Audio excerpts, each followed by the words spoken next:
All right, howdy folks. In this video, we're going to talk about a quick retrosynthesis of this complicated ether, which is shown over here. And for those of you that have never or have not yet experienced synthesis problems, these are probably one of the most complicated types of problems in organic chemistry that you can encounter, especially in the Organic 1, Organic 2 classes. And the reason that synthesis problems are so challenging is because you need to know your reactions both in the forward direction, as you might learn on a flashcard or as they're typically presented in the textbook, but you also need to be able to recognize what they might look like in the reverse direction, as reflected here with the retrosynthesis arrow. And so that's one of the things that make these sorts of synthesis problems actually quite challenging. For those of you that have experience with the retrosynthesis concept already and have already experienced some of these synthesis problems, what I would encourage you to do is to click pause on the video at this stage, go ahead and try to solve this problem, and then come back when you think you have an approach laid out and we can talk through my answer together. So go ahead and click pause now.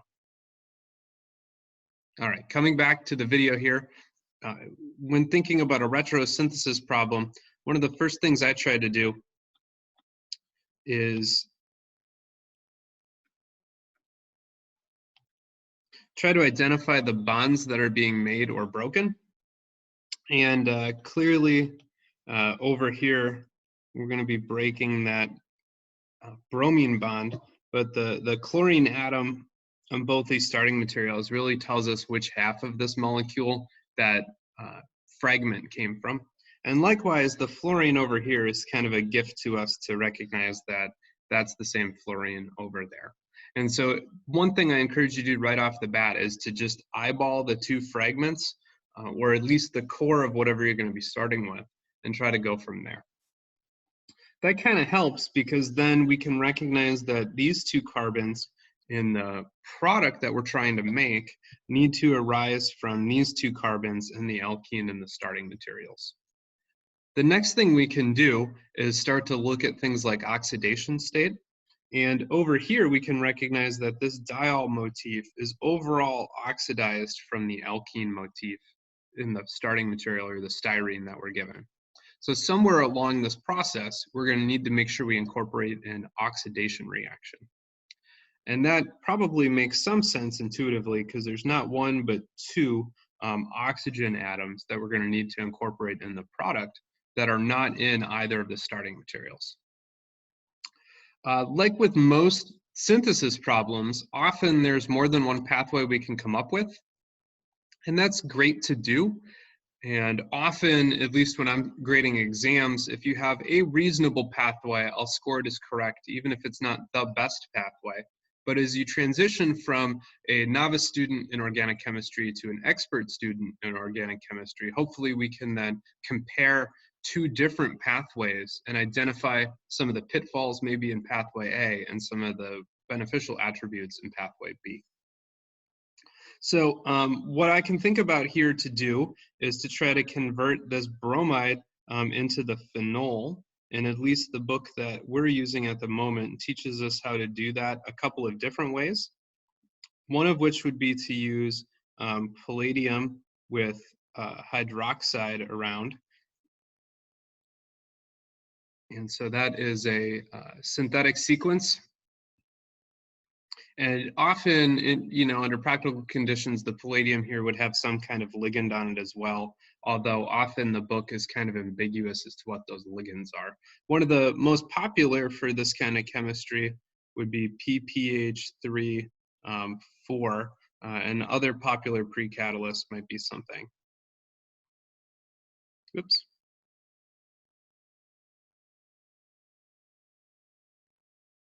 Like this. At least at the beginner level, I try not to worry too much about what's the exact nature of the palladium. Suffice to say, it's some kind of cross-coupling like catalyst in the presence of strong hydroxide base should be able to eventually make the phenol. So that's one set of conditions we could use here. There's another set of conditions that sometimes gets mentioned, and this might be to proceed through benzene. And so if we had really hot temperatures with, let's say, molten KOH, we might be able to proceed through a benzene intermediate and get at the phenolic product. So that would be one kind of reaction that we could do. The styrene starting material here, we're eventually going to need to oxidize up. And there's going to be two different ways that eventually we could run this reaction. One of which would be to use MCPBA, metachloroperoxybenzoic acid, and that generates an epoxide.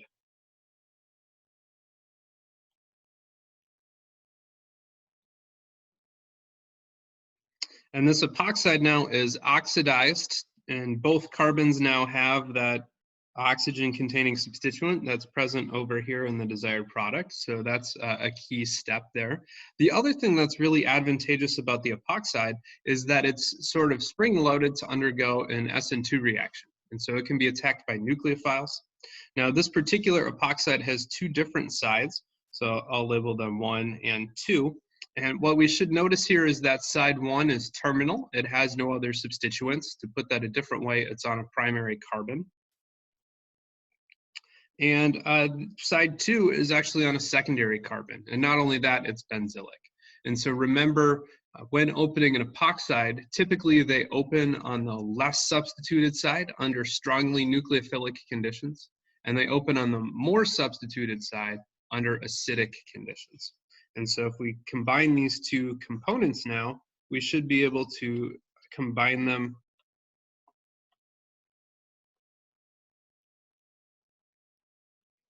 with strong base, so NaOH, and that should deprotonate the phenol. And remember, the pKa of a phenol is about 10, and the pKa of water is about 15.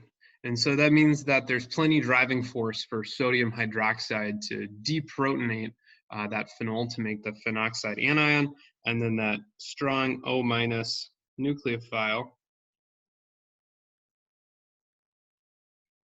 can attack over on the less substituted side and generate the alkoxide. And in this particular case, we're probably going to have to heat this reaction quite high because the phenoxide is a much more stable anion than that of the resulting alcohol. And so we need to provide a lot of driving force for this reaction as well. A little bit of temperature. All right, and so that overall should get us to the product.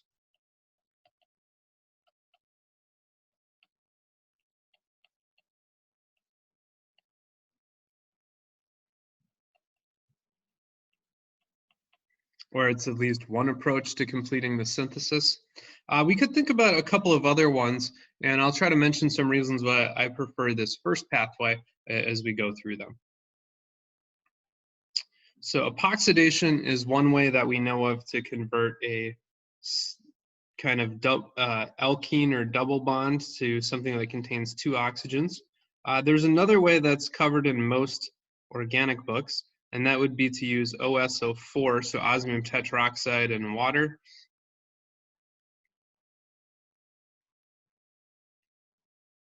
And this generates the diol.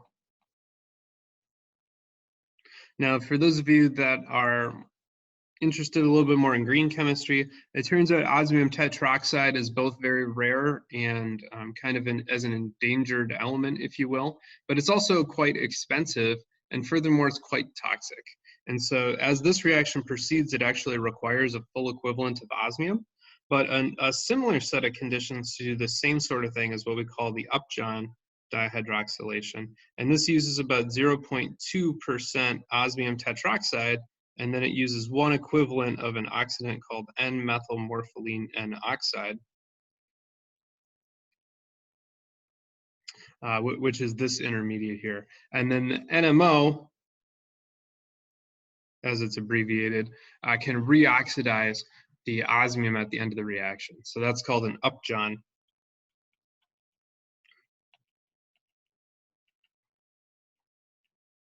Upjohn dihydroxylation, named after the Upjohn Corporation that discovered it. Okay, so the diol then would be okay. And conceivably then we could take our same palladium 0 with some ligands on it, and now maybe we could combine this directly with this chloro-bromo arene. And I'll point out there are two halogens here in this starting material, both the chlorine and the bromine, and that means that we need some form of chemoselectivity, but often these palladium catalysts are quite selective for the halogen that's the lowest on the periodic table. So they preferentially react with iodine much faster than bromine, and they react with bromine many, many times faster than chlorine. And fluorine is almost all but inert to this kind of chemistry. And so that means we should be able to get pretty good selectivity for the bromine reacting over the chlorine. And so we could imagine doing that same kind of coupling then between this bromine and the alcohols. Now we have two alcohols here as well. One of those is primary and one of them is secondary. And we could imagine that the primary alcohol might be more nucleophilic or more reactive because it's more sterically accessible. And so under these conditions, we could imagine getting our desired product out.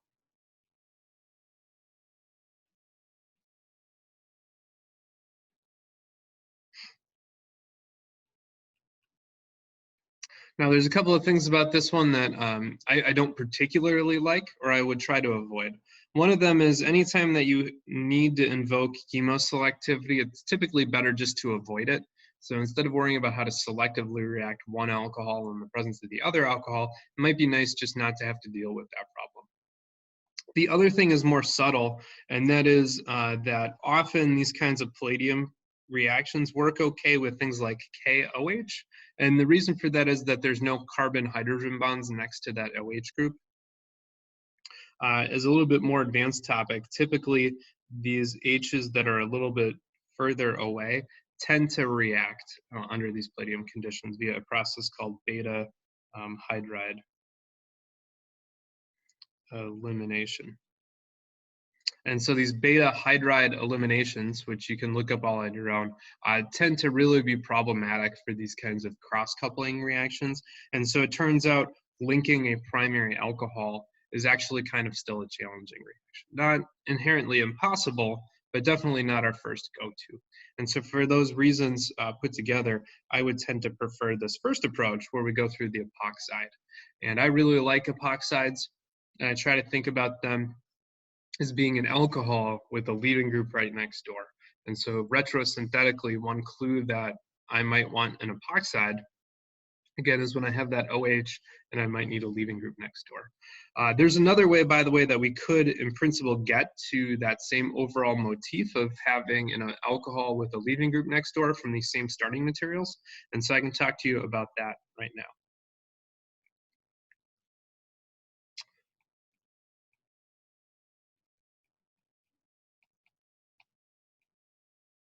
So starting from here, one other reaction that's covered in many textbooks that would be handy for this particular example is the Bromo hydrant formation. And remember, this goes through the bromonium species.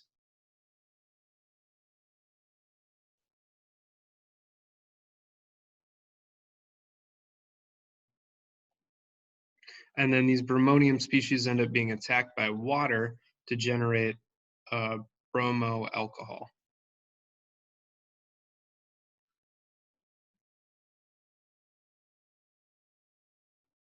And they end up getting attacked at the more highly substituted position where there's more carbocationic character. And so we would imagine that that's going to come on in there and open it up. And of course, this is not a complete mechanism. We would have a proton transfer, but at least it gives us a reminder for that retrosynthesis for where the groups will go. And what's nice about this then is we can take this intermediate now with that same alcohol we generated before and put it together with NaOH. And so that would generate the same phenoxide. And now instead of having an epoxide leaving group, we have this primary bromide. And so that would be another way to get to the same product, really over the same general set of reactions.